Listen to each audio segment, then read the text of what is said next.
Hey, and welcome to episode number 83 of the Brave Widow Show. Today is a special episode because this episode is being published on Nathan's birthday. His birthday is January 30th, and he would have been turning 43 on his birthday today.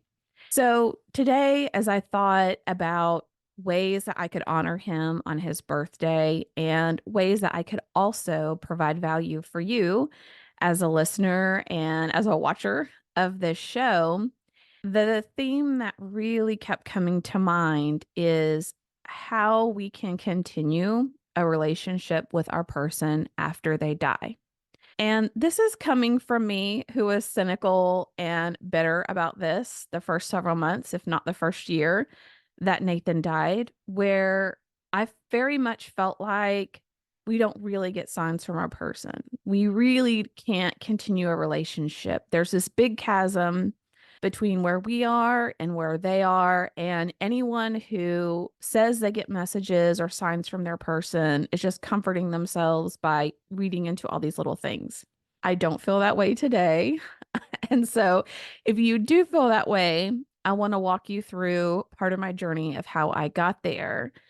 But I thought that this would be really helpful in talking about how you can still have a relationship with your person and honoring Nathan on his birthday today. Now, before I dive in and start sharing with you my process here, I want to remind you that we have a free live event that's coming up on February the 28th. I'm doing a webinar on the top 10 dating mistakes that most widows make, and you may be making one or all of these. I made several of these mistakes. This is how I can speak from experience. So, for those of you that may not know, or maybe the podcast episode hasn't come out just yet, I've been on and off the dating apps for many months. And when I finally had the right mindset and when I finally approached dating the right way, 2 months being back on the dating scene, I ended up meeting the person that I am going to be marrying here very shortly. So it's been quite an adventure and a wild ride, and ultimately has ended way better than I could have imagined. And so I want to share with you what it took for me and what I see it take for others to have a good experience with dating and finding someone that you can be in a relationship again if that's what you choose to do. You may not want to do that. That's perfectly fine. But even if you are kind of curious about dating and wondering what in the world it's going to be like, then you should totally join us. It's a free to the public event. And if you want to join, just go to bravewidow.com/dating, DATING, and you can join us for this free event on February 28th. All right. So when Nathan first died, I felt this huge chasm between us, this big separation. In fact, when they called us back to the hospital to tell us the results of the brain scans that they had done, I looked through the window of his room and I instantly knew he was no longer there. His cheeks were sunken, his color had totally changed. He looked deflated, like a shell of the person that he was. So nobody told me the results of the test, but nobody had to tell me, I guess, because I could see he clearly wasn't there. They did allow me to suit up and go into the room and be with him in the final moments before they stopped all life support. And I did do that and I did talk with him. But in the back of my mind, there was a nagging reminder that he's not here. He's not there in that physical body anymore. Now, I do believe in the afterlife and in heaven, and I fully believe that that's where Nathan's soul and spirit went to be, and that's where he is, and he no longer has the suffering of this world and the difficult emotions that come with just being alive on planet Earth. But from that moment forward, for many months and maybe even a year, I felt so distanced and so separated from him, and I hated it. I know that many people find comfort in going to a cemetery, in sitting graveside with their person, in some way being physically close with them. But every time I tried to go, I would stay for 5, 10, or 15 minutes, and I would just get aggravated with myself. It was like I just kept thinking, "What is the point? He's no more here than he is on the back porch, or he is anywhere else that you are in the world. Sitting here at a cemetery, crying your eyes out isn't making you any closer to Nathan." And so I would end up leave just being really frustrated. In fact, I also was very frustrated with wearing my wedding ring. I would not wear my wedding ring. I would wear it. I would wear it on my right hand. I turned it into a necklace at one point. I turned it back into a ring at another point. Like there has been so much mind drama around my wedding ring. It was borderline ridiculous. Okay. But the reason that it was difficult for me was because I felt so separated. It was almost like this slap in the face of a reminder that I wasn't married anymore. Like, why are you wearing this ring? You're not married anymore. He's gone. Communication has ceased. It's over. And that really bothered me for a long time. As I was part of different Facebook groups, I noticed that people would talk often about signs that they would see from their loved one that brought them comfort or reassurance, or messages that they would get from their loved ones. And I Googled it all. I watched all the YouTube videos about people who'd had near death experiences and what that was like and what they were aware of versus not in those final moments. I researched, signs from our loved ones. I researched why you don't dream about your loved one. I was very jealous that other people out there were having dreams and their loved one would give them a message, or their loved one would just appear to them and bring them comfort and peace. And I could not understand why I never dreamed about Nathan, why I felt so disconnected from him. I never saw any signs or anything that made me think of him. And it was really discouraging. I did, in my research, identify that what a lot of people thought the theory behind dreaming about our person is that a lot of it is self-driven.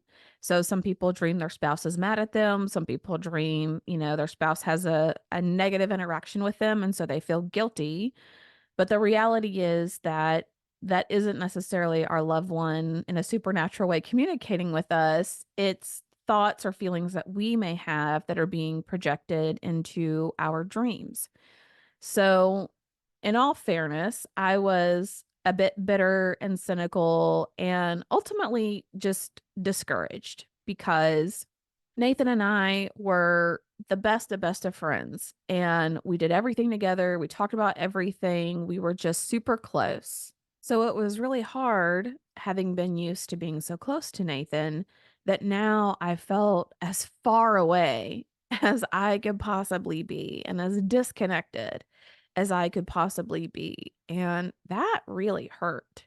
And it was really discouraging and frustrated.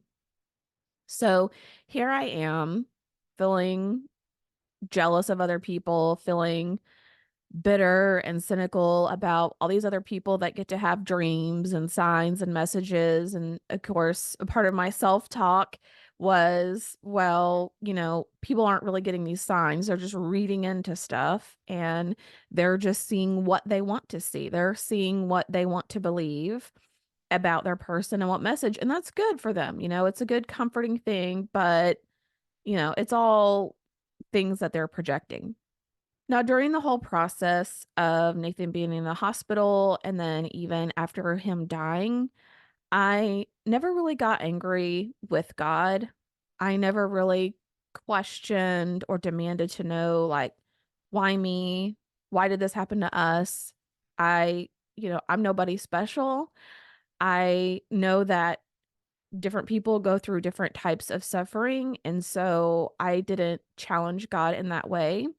But I remember one particular night, I hadn't been able to sleep all night, and I just kept wrestling with this question of why did he only get 40 years to live? Like, We had so many hopes and dreams for the future, and we were so close to achieving some of those things. And Nathan and I had our first child very young, within a year of our marriage.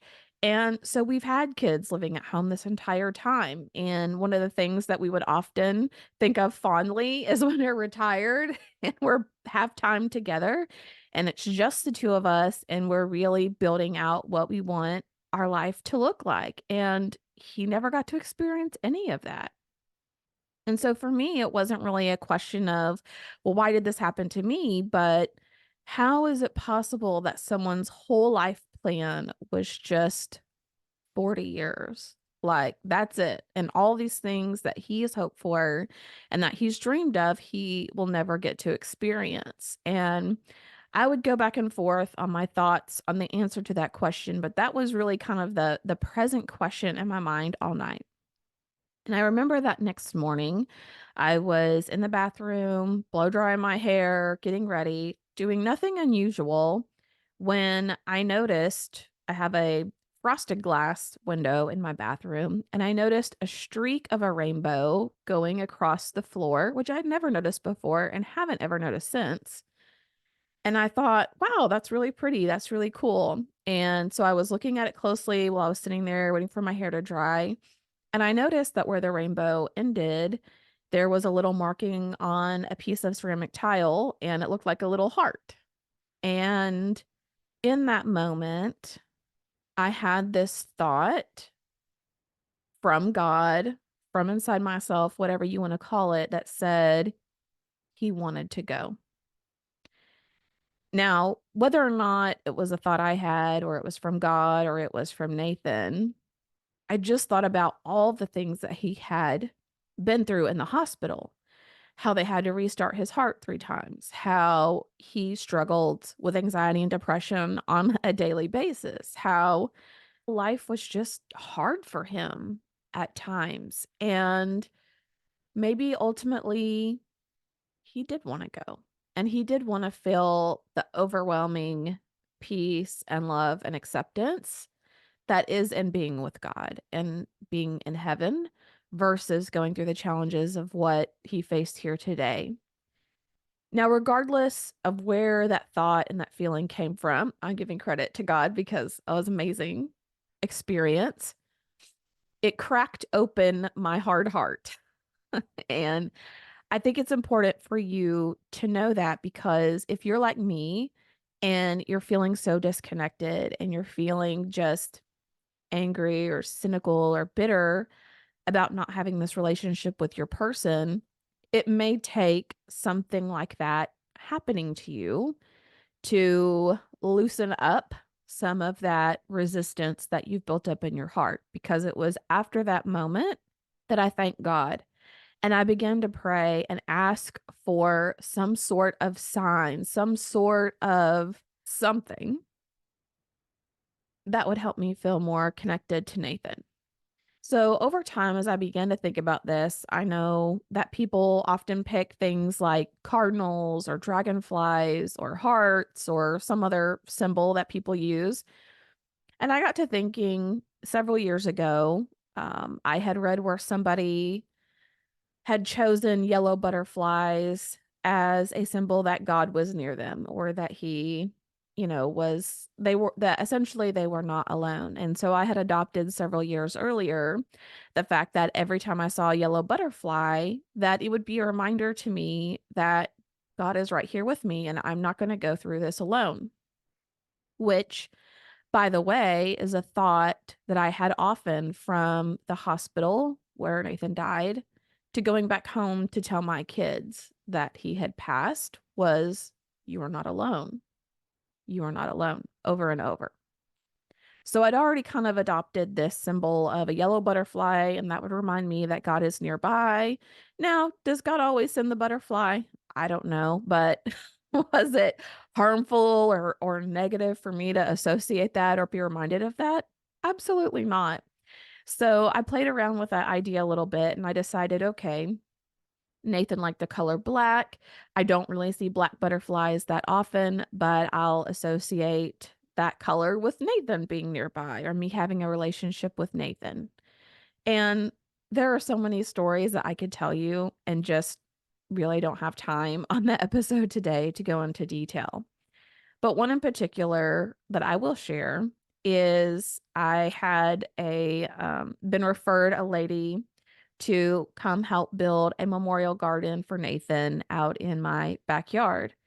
And she seemed really nice over the phone. Her mother had died, I think, a couple years before. She was very friendly, very understanding, and just really seemed to have a sweet spirit and a love that kind of poured out of her whenever I talked to her over the phone. So I asked her to come out and we were going to walk through some of my ideas for the memorial garden and some ideas that she may have and really start planning out what we wanted that to look like. And as her truck pulled up onto the property, then as I was walking towards her truck, I noticed a black butterfly with yellow spots on it that flew right in front of me and flew straight to her truck. As I began to talk with her and learn more about her and to hear her ideas, I just had such a wonderful interaction and connection with her and still do to this day. She's done some other projects for me too. And to me, it was just a great sign, a great indication that maybe Nathan got to hear part of that interaction and conversation. Maybe his spirit got to be part of that process and part of what we set out to ultimately accomplish later that day. Now, I'm not a superstitious person. I don't see black butterflies all the time. I don't really even see them that often. But to me, it was one of those baby steps of moving in a direction of being open, of keeping my eyes open, of listening to the thoughts that I have, of listening to what I feel in my heart whenever those special moments and opportunities do pop up. I'm going to share with you one more story that actually just happened this week. It starts a year ago on Nathan's birthday. Now, I shared with you earlier that normally I don't really like to spend a lot of time at the cemetery. However, on Nathan's first birthday, I did go out to the cemetery to his grave and spent over an hour as the sun came up, just playing some of his favorite music, sipping some coffee, eating some of his favorite breakfast food, and that was really a great experience.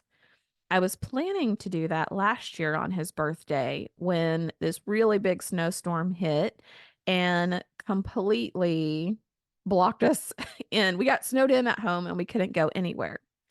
And at first, I was really frustrated. Like, of all the days, I mean, we do get some snow here occasionally. We might get a couple of inches, maybe twice a year. But it was really annoying to me and frustrating that this had happened and just ruined my plans. And I was sulking around, just disappointed that I couldn't be there with Nathan, that I couldn't have that experience again of watching the sun come up, that I couldn't spend that time with him. And I was really just feeling sorry for myself that day. Okay. And I'd also been for probably 6 months wrestling with another question, which was, should I live in my house and keep it? Or should I sell it and buy another house? Where my house is now, it's on 37 acres. It's very wooded and hilly and not ideal for livestock, which I knew eventually is something I wanted in my life.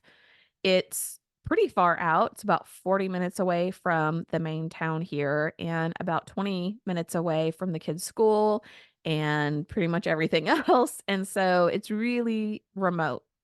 So I was really wanting something that was closer, more conveniently located, and better set up for cows and horses and the farm life, if you will.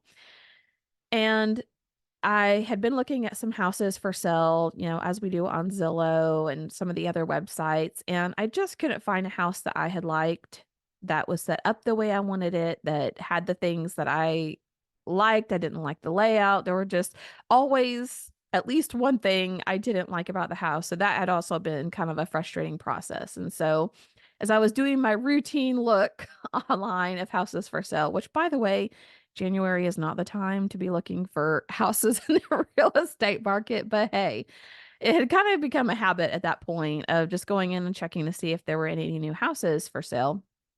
I was curled up on the couch with my laptop, kind of scrolling through, and of course, being disappointed again. It was just a very disappointing day. And as I was sitting there looking outside, glaring at the snow in anger, I had this thought, which was maybe instead of buying a house, I should build a house. And then I thought, wow, that's really crazy. Would I really want to take on building a house on top of everything else that I have going on? And then I thought, well, Nathan's parents did it. I know several people who've built their own house and somehow they survived. So if they've done it, maybe I can too. And I started looking at land for sale. And it didn't take me long until I found what just seemed like the perfect 40 acres of pasture land bordered by a creek with a big pond. It was 5 minutes away from the stores that I go to, 5 minutes away from my in-laws, 10 minutes away from the kids' school. Like, it was just an amazing location.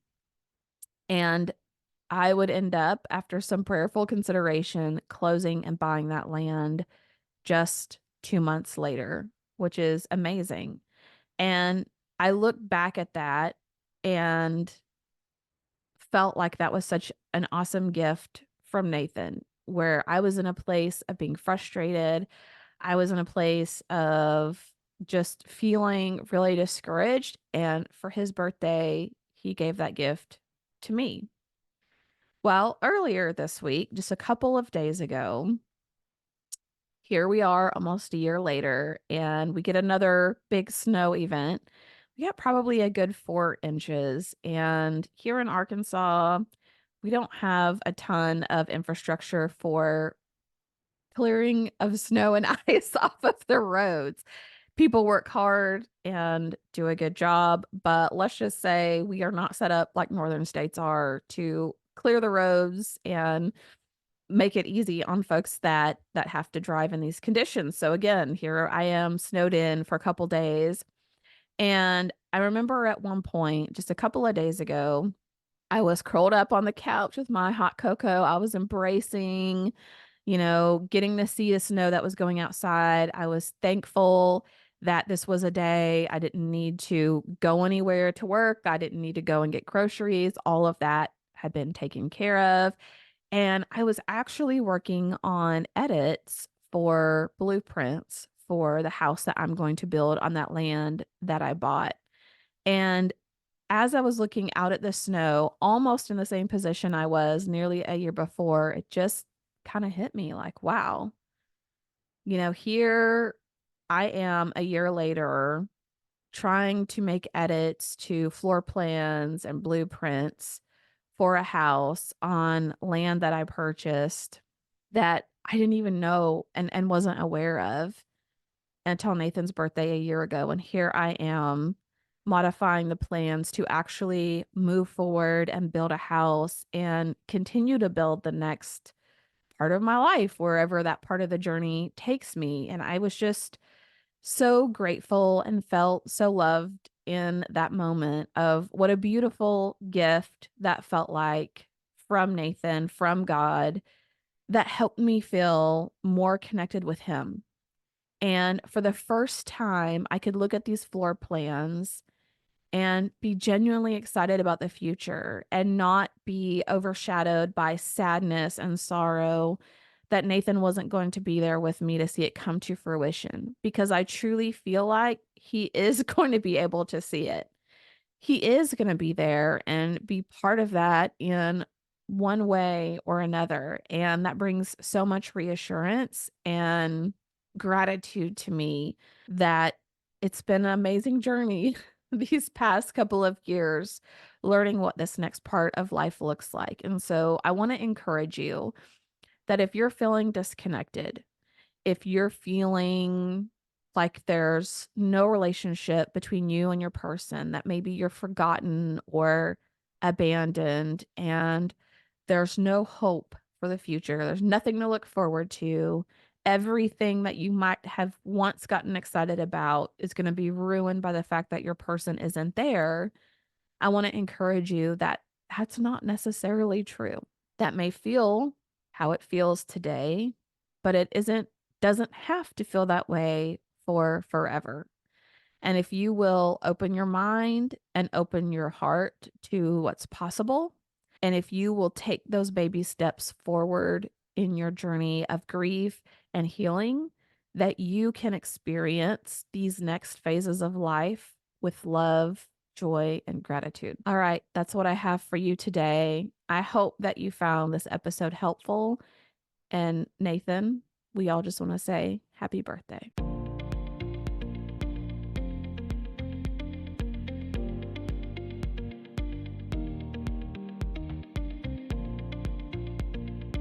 Hey guys, thank you so much for listening to the Brave Widow podcast. I would love to help you take your next step, whether that's healing your heart, finding hope, or achieving your dreams for the future. Do you need a safe space to connect with other like-minded widows?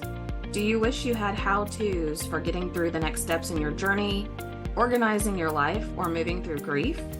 What about live calls where you get answers to your burning questions? The Brave Widow membership community is just what you need. Inside, you'll find courses to help guide you, a community of other widows to connect with, live coaching and Q&A calls, and small group coaching where you can work on what matters most to you. Learn how to heal your heart, find hope, reclaim joy, and dream again for the future. It is possible. Head on over to bravewidow.com to learn more.